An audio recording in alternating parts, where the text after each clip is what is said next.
peut-être un professeur documentaliste pour nous parler du C2I, de tous ces dispositifs.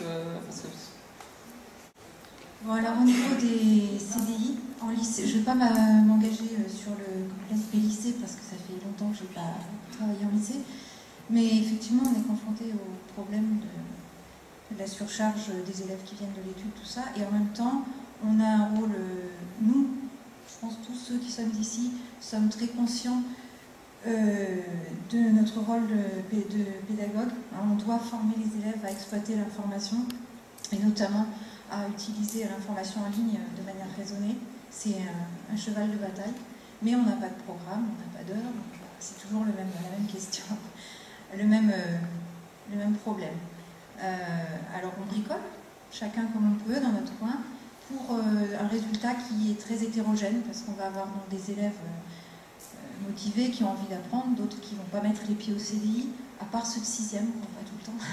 Mais entre la 6e et la 3e, il se passe beaucoup de temps, et il y en a qu'on voit en 6e, qu'on ne voit plus après. Voilà. Donc il nous manque un cadre institutionnel, et à nouveau, on parle là au niveau de la Calédonie, mais c'est pareil en métropole, de l'équipement. Alors il y a de l'argent pour équiper les établissements, mais on parle nulle part, on entend parler de la formation. Et il y a vraiment là un problème majeur, parce que c'est bien beau d'être équipé, de pouvoir donner l'accès aux ressources en ligne, mais quand on ne sait pas l'utiliser, ça ne sert à rien. Donc voilà, on est vraiment confronté à ce souci, il me semble, en tout cas ce qui me concerne.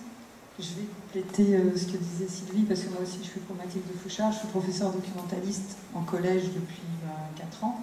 Avant j'étais en lycée. Et c'est vrai, ce que j'ajouterais, c'est qu'on a toutes effectivement conscience qu'on doit former nos élèves, on est là pour ça, c'est notre métier.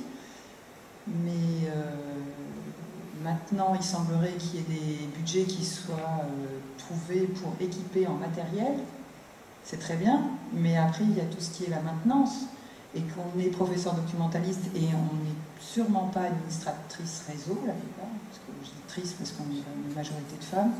Et donc là, ça pose un problème. Moi, par exemple, dans mon CDI, je n'ai que 5 postes pour 1000 et quelques élèves, 6 avec le mien.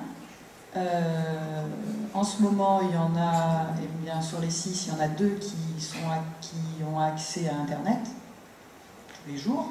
Les autres, c'est aléatoire. Et donc dans ce cas-là, moi je ne peux pas former des élèves. C'est tout. C'est une question de matériel. Et après, c'est vrai comme on dit, on bricole. On bricole. Alors est-ce qu'il y a des relations qui se développent avec les bibliothèques de lecture publique qui pourraient venir donc en complément, hein, c'est pas les mêmes objectifs bien sûr, mais on sait que les collégiens et lycéens vont beaucoup dans les bibliothèques pour faire leurs devoirs.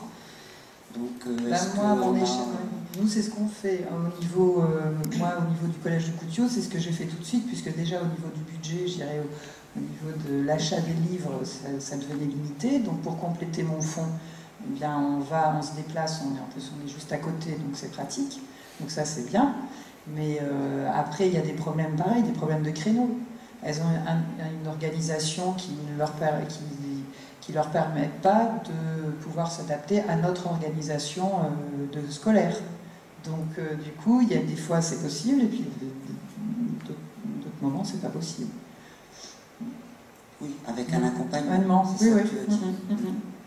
C'est vrai que bien souvent les bibliothèques de lecture publique, les priorités en d'accueil de groupe, en tout cas, c'est plutôt pour les primaires.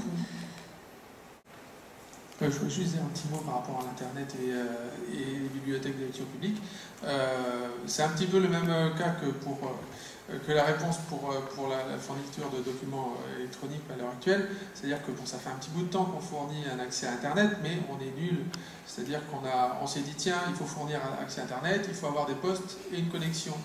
Bah oui, mais non, là on voit bien qu'on a besoin de formation, etc. Donc ensuite les cyberbases se sont greffées ou pas, parce qu'encore faut-il avoir le projet, le financement, etc. etc. Là où se sont greffées les cyberbases, elles ont le mérite d'exister, mais on disait tout à l'heure, Aurore, tu disais, c'est vrai que c'est intéressant, il n'y a pas vraiment de coordination sur les objectifs par rapport au public ciblé.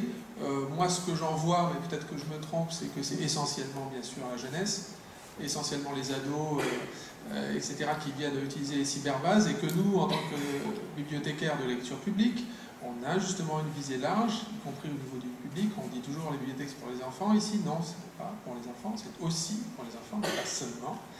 Et donc, j'ai l'impression que les enfants sont peut-être ceux qu'on a le moins informés, parce qu'ils se débrouillent très bien, et souvent mieux que nous. C'est peut-être justement les parents qu'on pourrait cibler de manière privilégiée en bibliothèque, etc. Donc voilà, ce que je veux dire, c'est que pour l'instant, on est très mauvais là-dessus.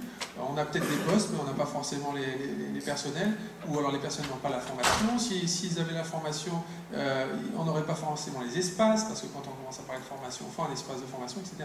Donc on est là aussi à la transition, là aussi il y a quelques pas à franchir maintenant pour arriver à quelque chose d'efficace. Excusez-moi, donc du coup, c'est Damien de l'Office de développement de la cyberculture. Donc en fait, on a pas mal parlé de ça. Donc par rapport au manque de coordination, en fait, c'est un petit peu notre boulot de coordonner sur la province Nord ce réseau informatique de cyberbase. Et effectivement, en fait, il y a les cyberbases qui sont implantées dans les médiathèques. Et donc là, du coup, c'est de ça qu'on parle aujourd'hui, enfin, de comment les cyberbases pourraient travailler en lien avec le livre. Et c'est vrai qu'en fait, il y a, je ne sais pas au niveau de la politique ou quoi, mais c'est que c'est pas une véritable demande qui a été faite. Enfin, pour moi, c'est la première fois que j'entends parler justement comment une cyberbase pourrait travailler en lien avec la médiathèque. Nous, on essaye en fait de travailler avec les cyberbases plus sur le numérique en général et pas forcément sur le travail de recherche. Et c'est pour ça qu'en fait, quand on coordonne des actions, ça va être des actions sur sensibiliser avant tout sur le numérique, donc l'internet, dont les formations Word, Excel, des choses comme ça. Et donc du coup, on organise tous les ans la fête de l'internet avec toutes les cyberbases pour sensibiliser dans un premier temps à qu'est-ce que c'est l'outil informatique et l'outil numérique, avant après de travailler sur des choses beaucoup plus spécifiques comme le livre numérique ou la recherche autour du livre. Mais après, du coup, c'est des projets qui vont se monter. Tout ça, c'est nouveau, surtout dans la province Nord. Les cyberbases, elles ont quelques mois, voire quelques années, voire mois d'existence. Donc du coup, c'est petit à petit que ça va se construire. Et le fait d'être là et d'écouter tout ce que vous dites, ça sera très intéressant pour le futur.